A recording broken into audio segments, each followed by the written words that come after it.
Back when I was in high school, a friend of my mom's asked if I wanted to babysit their kid for a few hours. They offered a generous rate of pay, then after I proved myself capable, they asked if I'd be interested in babysitting for a friend of theirs. I said sure. They gave me a number to call, then once we'd made arrangements for me to babysit for them, they gave me their address. They lived out in East Hampton, about 45 minutes drive from my home in Medford. As soon as my mom found out, she said something like, "East Hampton, huh? That's a real fancy place." So I kind of knew what to expect before I got there. But when I actually saw the house for myself, I was blown away. Their house was basically 3 of my mom's houses put together, with a gigantic backyard, a huge pool, and even a giant chessboard with pieces half my size. The inside looked like the sitting room set from The Fresh Prince, with a cream color scheme and a wood paneling giving the place a very distinct air of class. The kids' mom and dad were very warm and welcoming, and when they introduced me to their 9-year-old daughter, all my reservations instantly evaporated. Instead of some bratty rich kid, Angie was just as delightful as her parents, and I knew from the moment that I met her that we'd get along very well. She wasn't too demanding, and was content to just watch a movie or two until she got too tired to keep her eyes open. We'd order pizza, watch some tapes, eat a ton of ice cream, then I'd either chill out or work on some homework until Angie's parents came back from wherever they'd spent the evening. Sometimes it felt almost criminal just taking that money. You know, they paid my gas money, paid for the pizza. They even made sure the fridge and pantry were all stocked in case I got hungry after Angie's dinner time. Then, with the family home being as incredible as it was, it fast became my favorite sitting job. Now cut to Friday, October 16th of 1992, and the family in East Hampton had arranged for me to come over for what'd be my 5th time sitting for them. I drove over after school, arrived at around 4:30, then Angie's parents left for dinner at around 5. We ordered pizza, did each other's hair while we watched TV, then broke out the crumb cake at around 7. We were still finishing our slices when the phone rang, and upon hearing it, Angie spins around and asks me if she can be the one to answer it. Her parents sometimes called just to check in on us, and I figured that there was no harm letting her pick up the phone, and so I said, sure, why not? Angie ran off to pick up the phone, and I stayed put, eating my cake. The phone was mounted to the wall dividing the sitting room and the kitchen, so I could still see and hear Angie as she ran over towards it. She reached up on her tiptoes, grabbed the handset, and in a way that was so adorable it almost hurt, she says, "Hello, you've reached the residence. How may I take your call?" And I watched her with this big, proud smile on my face, but following her grand introduction, a confused look came across Angie's face before she asked, "Hello?" for a second time. There was another pause, and then she turned, raised the phone up, and told me, "There's no one there." I put down my cake and then got up and walked over to her. She needed help returning the handset to its cradle anyways, so I took the phone from her, put it to my ear, then heard the sound of a dead line. I told her it was probably just a wrong number or something, and then we went back to finish off our cake, but not 10 minutes later, the phone rang a second time. That time, I got up to answer it, and when I did, I'm guessing I heard the same thing Angie did. I picked up the handset and asked, "Hello?" and then got nothing in reply. I asked hello again, then after another pause, I heard the distinct sound of someone hanging up a phone, like that old plastic rattling before the line goes dead. I remember that exact moment, that feeling of confusion shifting to one of creeping dread. And that made it 2 silent calls in just over 10 minutes, and I'd seen enough cheap thrillers to know that that wasn't a sign that anything good was about to happen. I just didn't think that it had anything to do with the family I was babysitting for. I thought that it was all about me. And yes, I phrased that in a deliberately egotistical fashion, but only to reflect on how stupid and self-centered I felt afterwards, because due to the very severe limitations of my 17-year-old mind, I became transfixed on the idea that it was a guy from high school that had been bugging me around that time. He'd slid notes into my locker at school, asked my friends to pass on please to call him, or, my least favorite, wait for me outside the girls' bathroom before basically cornering me on the way out. He'd also somehow managed to get a hold of my home phone number at one point, and he'd called my house one time, asked my dad if he could speak to me, and then said nothing for like the first 10 seconds once I'd been handed the phone. But the worst thing was, my mom and dad thought that it was cute. It didn't seem to bother them much that his attention was completely unsolicited, Their solution was, ask him to leave you alone.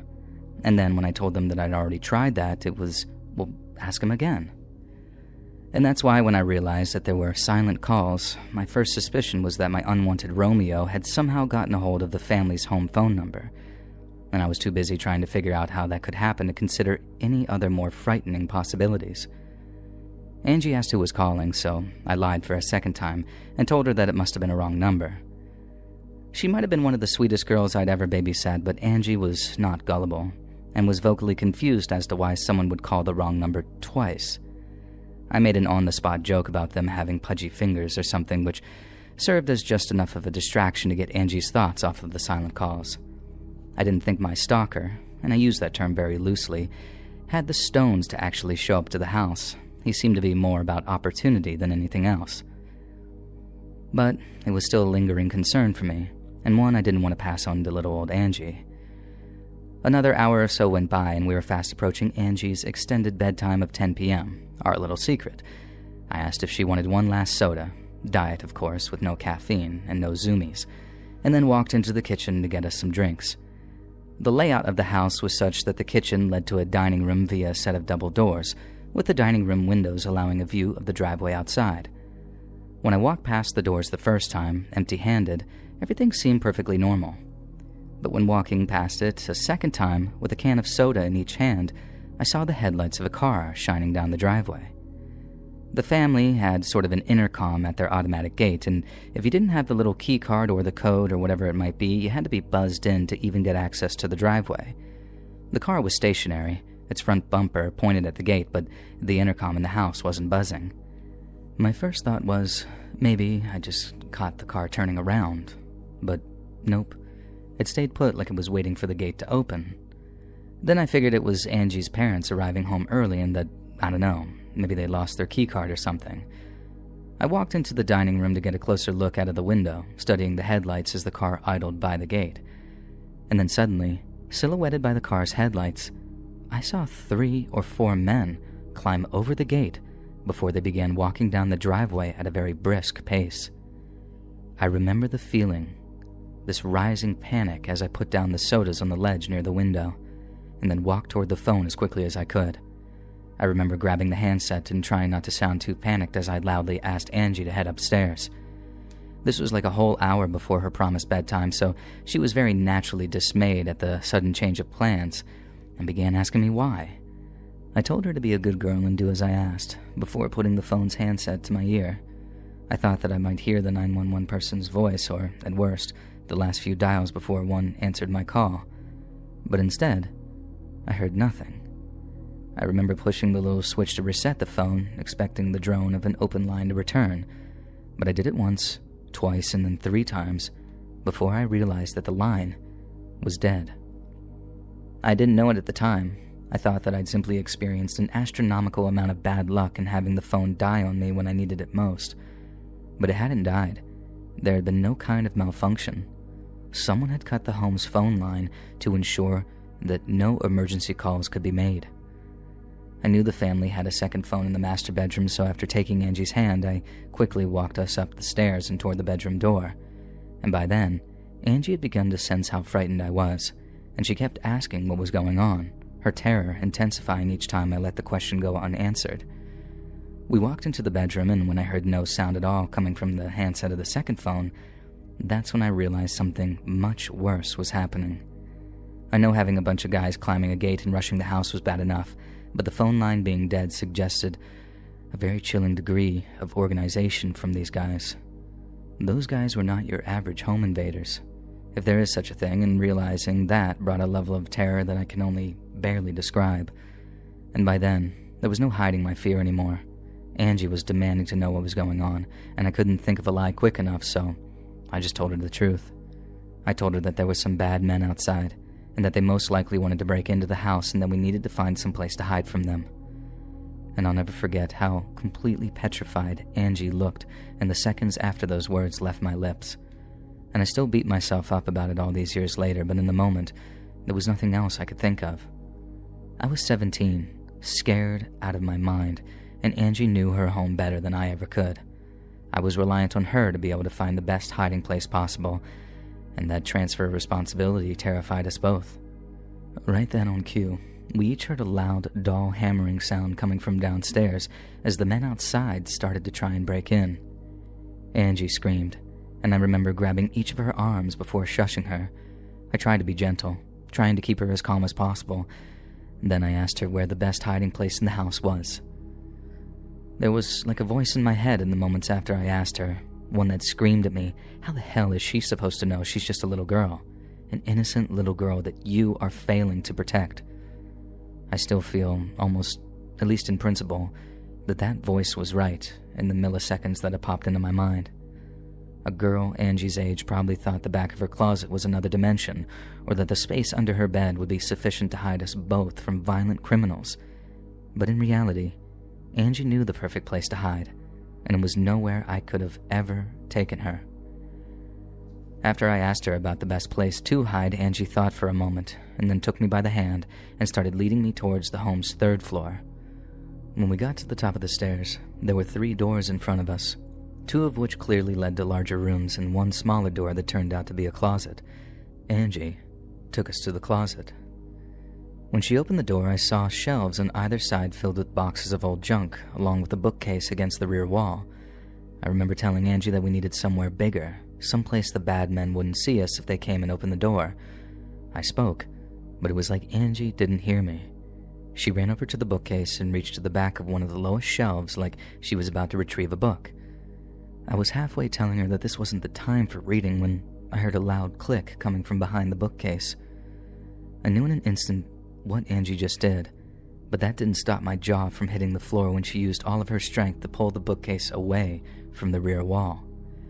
The only reason that she could do so with the strength of a 9-year-old was that the bookcase was actually mounted on a huge set of hinges, and behind it was a short, downward-leading staircase. It was weird feeling almost amazed, but at the same time I didn't feel surprised at all. Of course they had a safe room, and of course they told their 9-year-old daughter how to access it in case of emergencies. But what really did surprise me was just how well this safe room was decked out and how Angie's demeanor shifted completely once the door was closed behind us. I remember how she reached up and flicked on a light switch that illuminated the stairs in front of us, and then after taking a few steps downward, she turned and told me to close the door. I followed her downstairs after doing so and was greeted with the first of 2 rooms. That one was basically a small sitting area, complete with bookshelves, a TV and VHS combo, with some snacks and bottles of water stacked in one corner. The next room, however, was essentially some kind of command center. There was a wall of TV monitors, all linked up to security cameras in each room, with an attached panel of switches that meant that you could both see and hear what was going on in the house. But the most important, and possibly the most impressive thing, was that this command center had a working phone. I don't know if it was hooked up to a satellite or a hidden alternate phone line, but when I picked it up and heard a working dial tone, I almost burst into tears from the sheer relief that I felt. And I called the cops. I told them everything, but it didn't make Angie feel any safer. She felt safe the second the door closed behind us, and after announcing that the bad men couldn't find us in there, she went about deciding what VHS tape that she wanted to watch until the bad men had gone away. It got to the point where I couldn't decide if she was the bravest little girl I'd ever met, or this was something that had happened before. Once I was done talking to the authorities and then telling Angie that the cops were on their way, I asked if this was something that had happened prior, and she said no, but that her mom and dad had shown her what to do in case any bad men came to the house. She then put on a VHS tape and sort of settled herself down on the couch opposite the TV and asked me, "Do I still gotta go to bed at 10 p.m.? And the question alone almost knocked me off my feet. But once I'd regained what little composure I had, I told her no, that she didn't have to go to bed at 10, and that she was probably about to have her latest night ever. It was incredible, really, seeing a little girl acting calmer and more collected than myself in the middle of a crisis.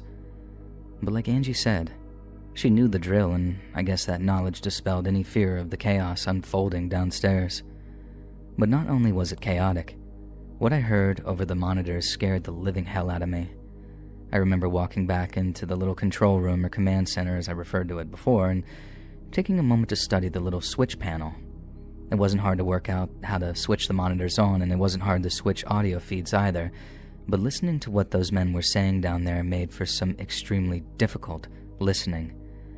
I expected to see them looting the first floor, grabbing all the various electronics before running back down the driveway to load up their vehicle. But that's not what I saw when I switched on those monitors. They weren't looking for expensive goods to steal. They were looking for what I can only assume to be Angie. I realized before I heard anyone talking, because none of the four masked men seemed in the least bit interested in the huge TV and lavish stereo system that was in the living room. They were going from room to room, opening up closets and looking under beds, and then moments later, I managed to catch two of them talking to one another in the same bedroom that we'd been in just minutes before. One of them asked something like, "Where the hell is she?" before the other told him, "I heard her voice." And I was frozen, thinking about what might have been happening to us at that moment if Angie hadn't taken us to this safe room. And I carried on watching the men downstairs, waiting for the cops to show up until there was suddenly a whole bunch of commotion from them, presumably after they'd heard the sirens coming from the street outside. And after that, that's when those men ran. And finally, when I could see only uniformed officers walking calmly into the rooms downstairs, I opened up that safe room door and then told Angie to stay on the couch while I went to talk to the cops. And that was the one time she openly disobeyed me, and I can't say that I was mad in the moment. She just wanted to say hi to the people who had come to rescue us. It made for a very cute ending to what had been the most terrifying experience of my whole short life at that point, and to be honest, nothing has ever really topped it in the terms of sheer terror that I felt. Not to mention that skin-crawling feeling of knowing those men were after this girl that I was watching, and not just money or jewelry. The officers were then able to contact Angie's parents because they'd left the address of where they'd be that evening, and they were back home and hugging their daughter within a half hour of the cops first arriving. The police managed to catch the driver of that car, but he claimed to be just some getaway driver and had no idea what the others were planning. The others, though, were never caught, but the security cameras recorded what they'd said about looking for the girl, and by the girl they almost certainly meant Angie. And Angie's parents thanked me for saving their daughter, and I had to actually sit them down and explain that I didn't do anything. It was actually Angie, the little girl that had saved the both of us. I'd done nothing but tell her about the guys breaking in. They said that they'd understand if I didn't want to babysit for Angie anymore, but all it took was the thank you letter that she sent to convince me that I had to stay. I mean, it definitely sweetened the deal that they promised to hire armed security in the future, which basically meant that Angie had a second, much more intimidating babysitter, but there was no way that I could just turn my back on her. And I guess that makes me sound a little crazy, but that's honestly how I felt. My love for that girl and her family overrode any fear of a repeat home invasion. And besides, if it did happen again, I knew exactly what to do to keep her safe from the maniacs who wanted to kidnap her.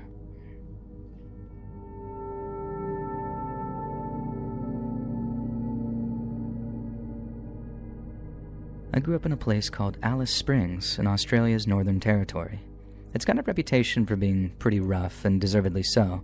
It's got one of the highest crime rates in all of Australia, and things got so bad last year that the government banned alcohol sales and started introducing nighttime curfews. I moved away years back, so I couldn't tell you if it's actually as bad as it sounds, but here's a little story from back when I was a lad that'll give you an idea of what it was like back then. Just after I turned 20, I got a job working as an overnight security guard at a local youth center. They needed people to watch the place overnight, as the place had all kinds of televisions, stereos, and video games that the local scumbags were itching to get their hands on.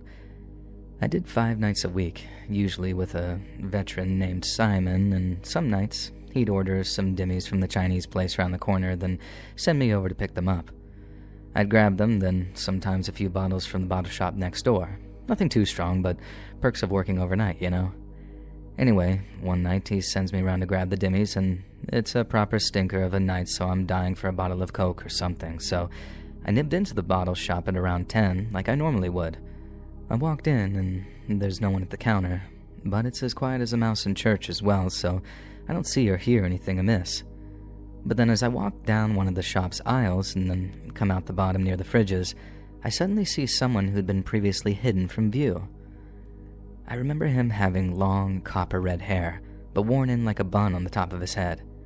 He was shirtless and had khaki shorts and slides on too, but his chest and stomach were covered in the milk that he was swigging like he was dying of thirst. He's got this massive carton of it in one hand, and he's just chugging it all nonstop, but then in his other hand, he held a hammer, and that hand was glistening with someone's blood. It sounds a bit daft to say it, but it was such an unexpected sight that I couldn't help but blurt out, "F me," as I turned back around to walk out of the shop. But the next thing I heard was, "What you saying, you effing dog?" It was right near the door when I turned my head to look behind me, and all I saw was the shirtless bloke with the hammer coming at me with his chest and beard still soaked with milk.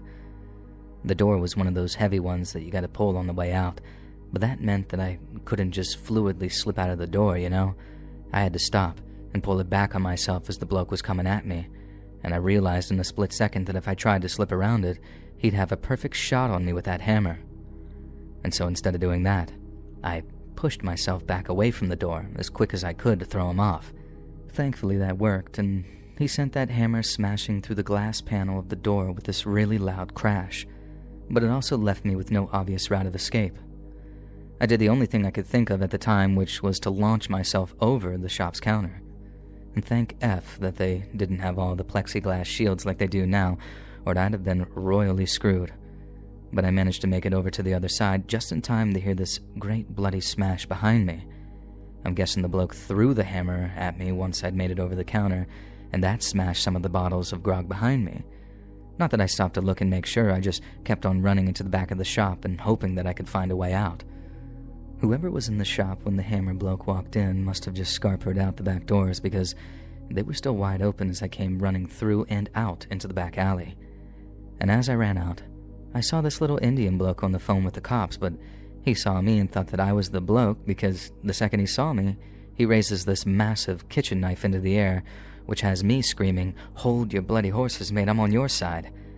And luckily for me, he very quickly realized I wasn't the hammerman and starts apologizing for almost shanking me. But I'm still like, no time for chat, cobber, he's still chasing me. And we ran like clappers down the alleyway till we got to the main road, and by then, it was clear that the hammer bloke had no intention of chasing us down that alleyway, thankfully. It turns out, Hammerman had walked into the shop, shirtless when he got there, and went straight for the milk fridge to help himself. The shopkeeper said another customer had said something to him about not just helping himself, and then whack. The hammerman had bloody well smashed him one right in that face.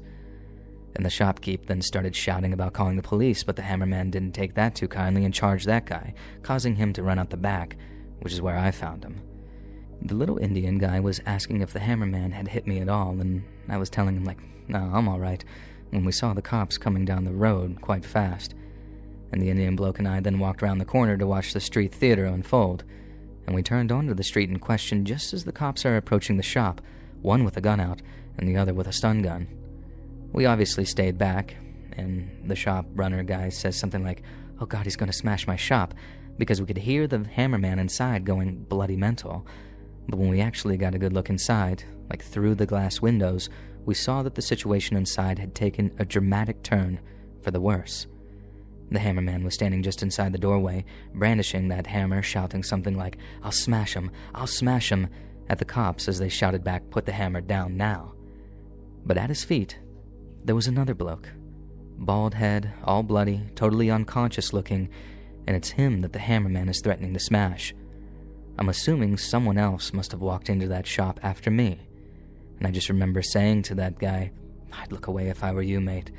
And I did the same because someone was about to either get shot or bashed in the head.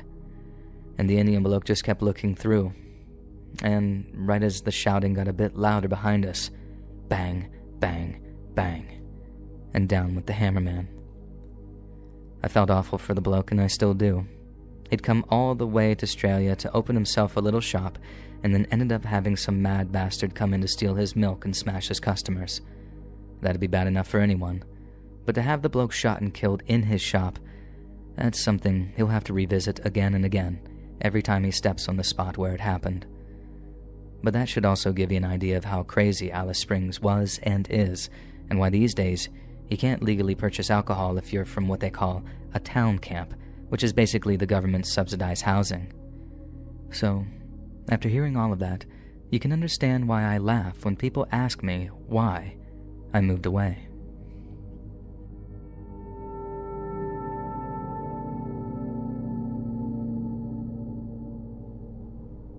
Many years ago, a lifetime ago it really seems, I used to work as a bouncer on doors at pubs and clubs in Newcastle city center. It had quite a rough upbringing, and the school playground could be a violent place.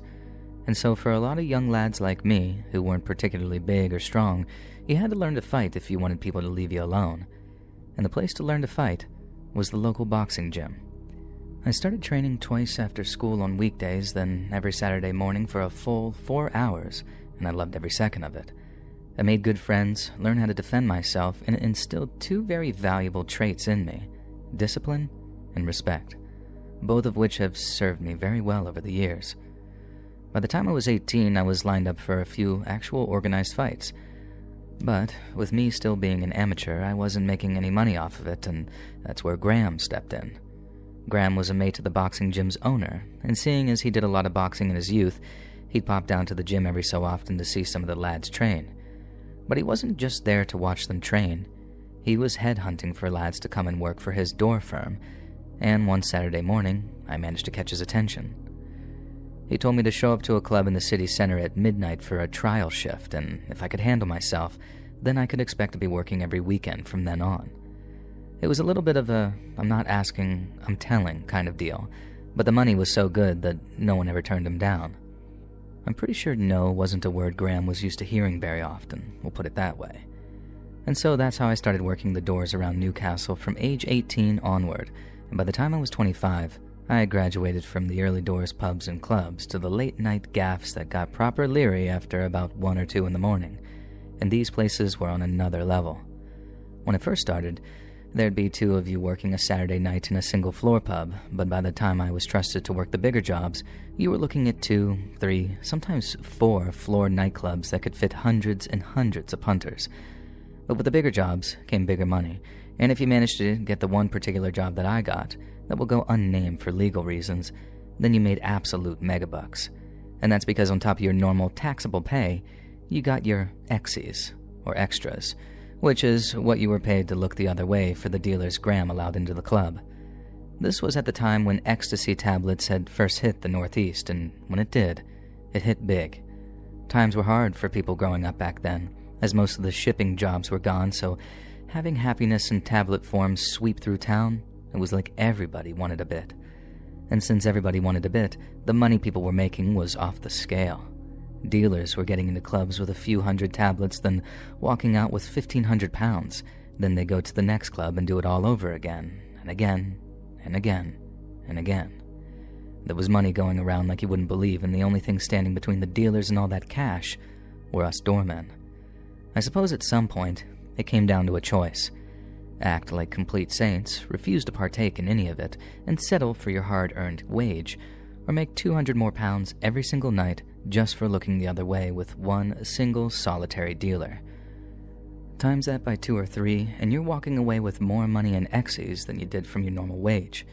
And were we declaring any of it to the tax man? Were we bollocks? Things stayed sweet like that for a while, and we had a really good go of it. But the more money people generated, the more people wanted in on the action. We started having loads of young lads, all of them unauthorized, trying to sneak bags of tablets past us to make a few £100 without us taxing them. At first, we just confiscated their gear, gave them a slap, and then sent them on their way. But the problem wouldn't stop, and that's when Graham passed down the order to make an example of someone, and so that's exactly what we did. We took this one lad, we'll call him Sparky, who we dealt with a couple of times before, and we kicked 7 shades of shite out of him round the back of the club one night, all on Graham's orders. It was just to make an example out of him. It wasn't anything personal, but since he ended up in hospital, Sparky took it personal. About 2 weeks after, a bloke I worked with called Ronnie walked out of his gym, got into the driver's seat of his car, and was about to drive home when someone tapped on his window. Ronnie turned his head to look, and bang, someone shot him in the face. And by some stroke of miraculous good luck, Ronnie survived his brush with death because the bullet went through his eye, then out the side of his head, totally missing his brain and spine and all of that. And we were made up to hear that he'd be okay, but the message was a clear one. Ronnie had been one of the fellas to give Sparky a kicking, and when we heard Sparky was nowhere to be found, we had a pretty good idea that it was him. But without knowing where he was, we were all vulnerable. He could walk up to any door in a crowd of people, wearing a baseball cap and sunglasses or something, and just boom. That'd be us rubbed out. But as you can imagine, this had us properly on our toes for the next 2 weeks or so, and the worst thing was, we couldn't even be certain that it was Sparky that we had to be on the lookout for. Graham had been the go-between from the police to Ronnie's family and us, but as much as he had been pestering the police for info, they told him that they had no idea who the shooter might have been, nor did they have any idea where Sparky was. But Graham didn't believe them. He thought that they were treating us like mushrooms, feeding us shite and keeping us in the dark, because God knows if we'd have figured out where Sparky was, he'd have been a dead man for what he'd done to Ronnie.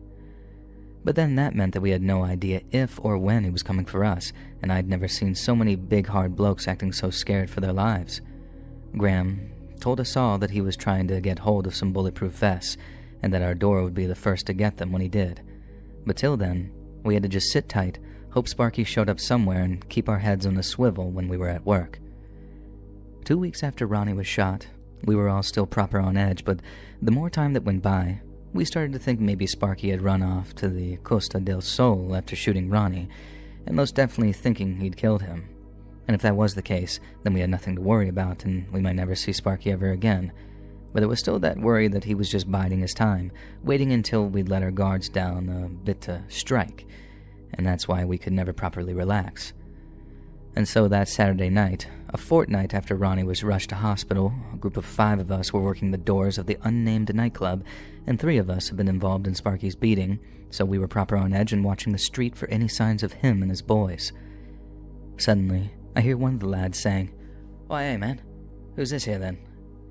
And he's looking down the street at someone, so I walk over to see who he's looking at, and we both see this kid walking down the street towards us. He looks to be about 14 or 15, 5'3" with a little teenage tash above his lip, and he walks right past us and towards the doors of the club. The boss doorman was like, "Where the bloody hell do you think you're going, young man?" And the kid says, "Inside." And the boss asks him, "And how old are you then?"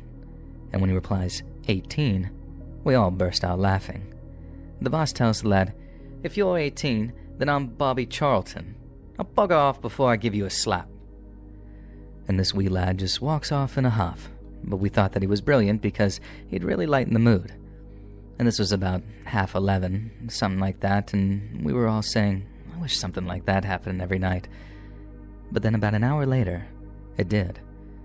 We get the nod that there's a kid in the club and that he's trying to sell tablets to the punters, and the boss sends 2 door staff down into the club, and who do they drag out but the kid that we'd just given the knockback to not an hour earlier. He's kicking and screaming, and the 2 lads are carrying him out with a hand under each arm, so his little legs are actually flailing around as they're carrying him. And we laughed so hard that I thought it was about to blow a gasket, and off the young lad went for a second time, huffing and puffing, but before he went, the kid shouted back, "I'm gonna back with a gun, and I'm gonna blow all your heads off." And we were just about rolling around on the floor after he said that. This pint-sized gangster threatening to slot us when he probably had school in the morning. And so, we just waved him away after telling him to come back next week for another laugh. Once all the laughter had died down, we asked to the 2 lads who went in to get him how the kid had gotten into the club in the first place, and they said the sneaky little bugger must have slipped into one of the back doors when one of the club's staff took a bottle bin out to empty. You had to admire it, the gumption to do something like that.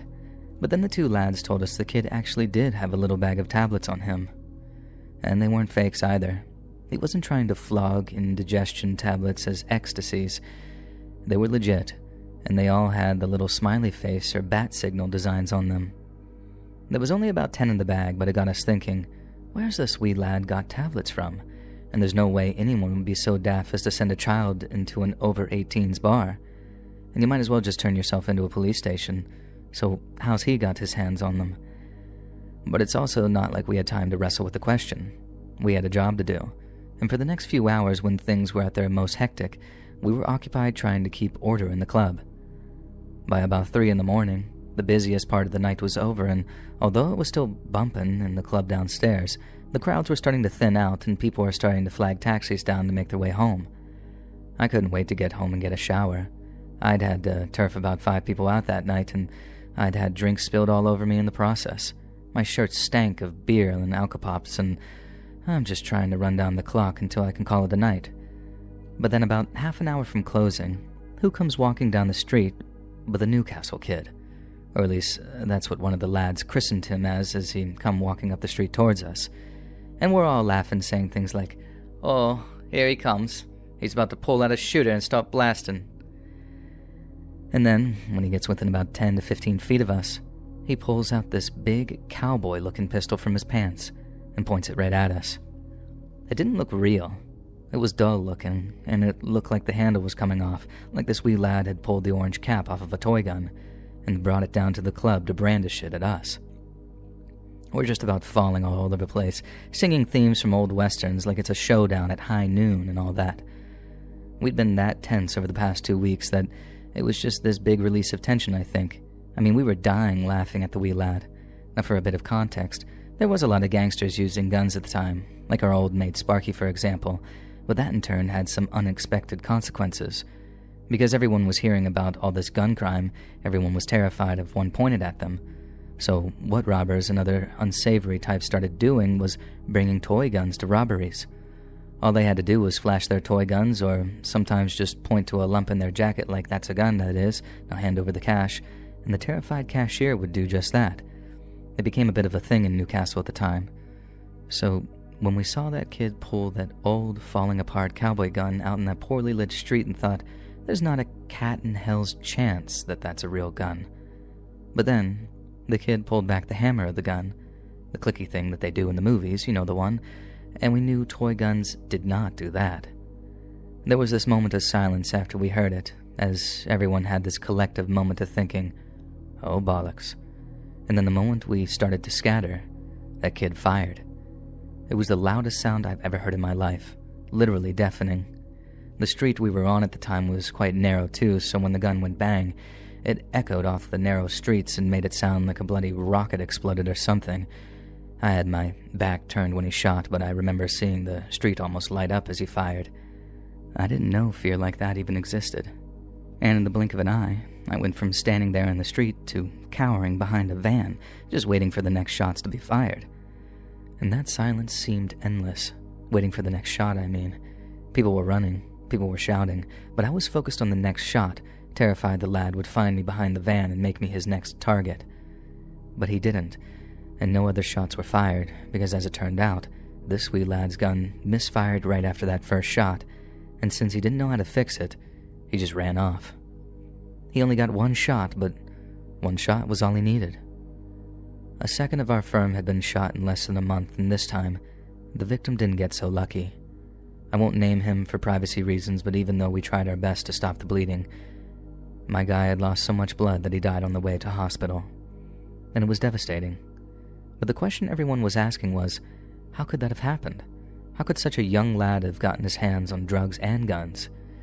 We were convinced that it was connected to Sparky somehow, that he'd put the kid up to shooting one of us.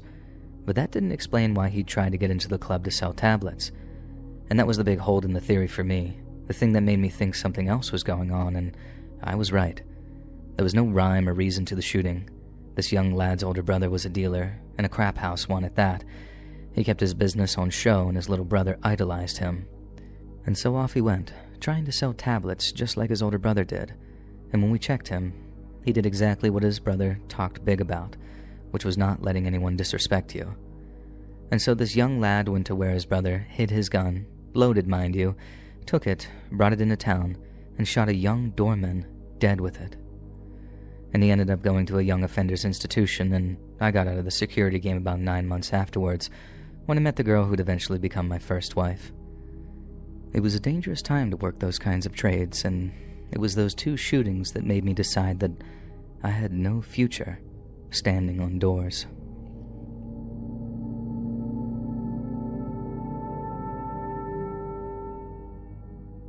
It's been almost 10 years since I was awoken in the middle of the night to the sound of screaming. My wife and I live in typical suburbia, 2-story houses as far as the eye can see, small lawns out front with house numbers in the quadruple digits. It's a quiet place, a peaceful place to live, which is why hearing a scream outside our window woke me and my wife up with a pretty bad startle.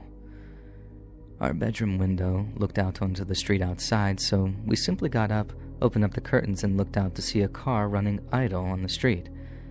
The front and back passengers' doors were opened, and 2 men were standing outside the car, arguing with 2 more men who were sitting inside it.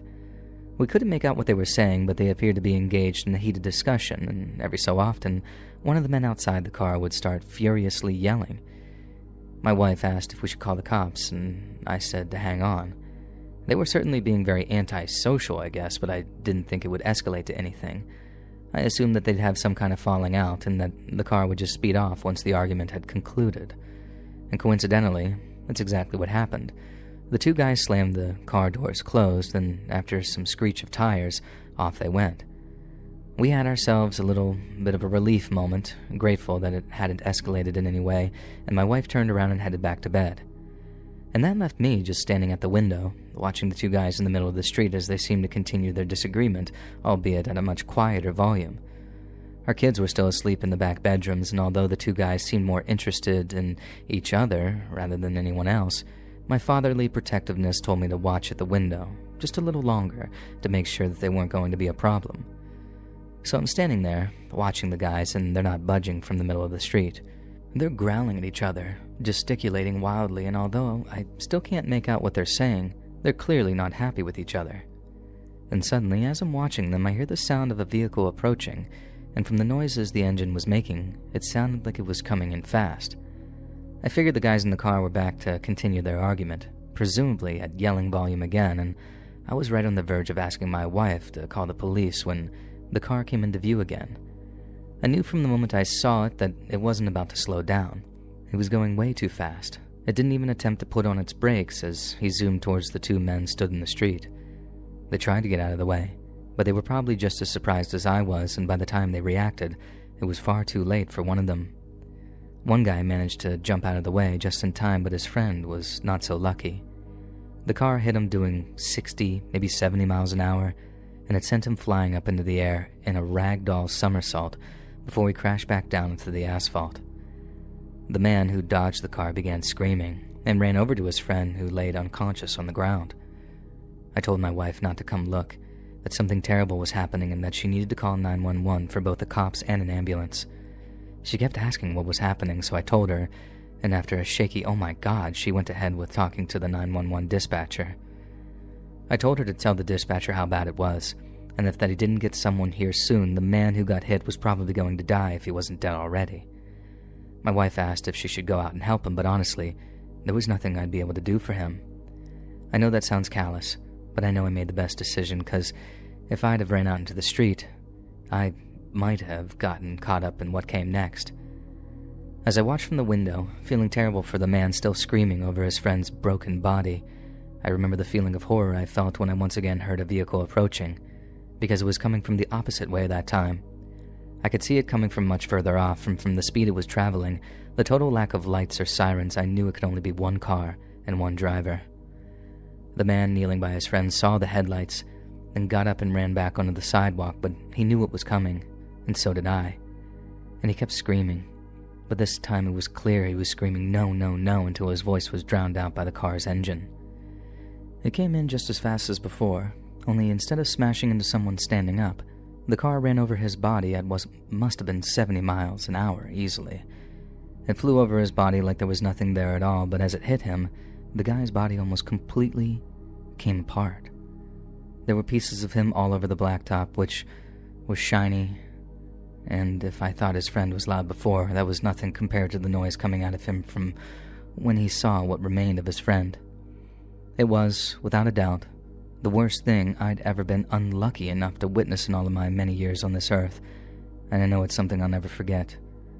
My wife tried going back to sleep, but by the time all the emergency crews were outside, scraping the victim off of the road, we both knew that neither of us were getting any sleep.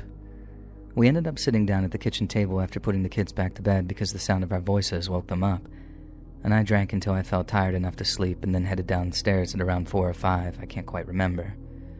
It was easily one of the worst nights of my life, second only to when one of my kids developed viral meningitis, and that was a night that I prayed to God for help with all of my heart. But that night with the hit and run, I knew there was no point praying for anything but that poor fellow's soul, because Lord knows that he was dead the second he hit the ground after flying up through the air, and that second hit, well, that seemed like adding insult to fatal injury. Hey friends, thanks for listening. Click that notification bell to be alerted of all future narrations,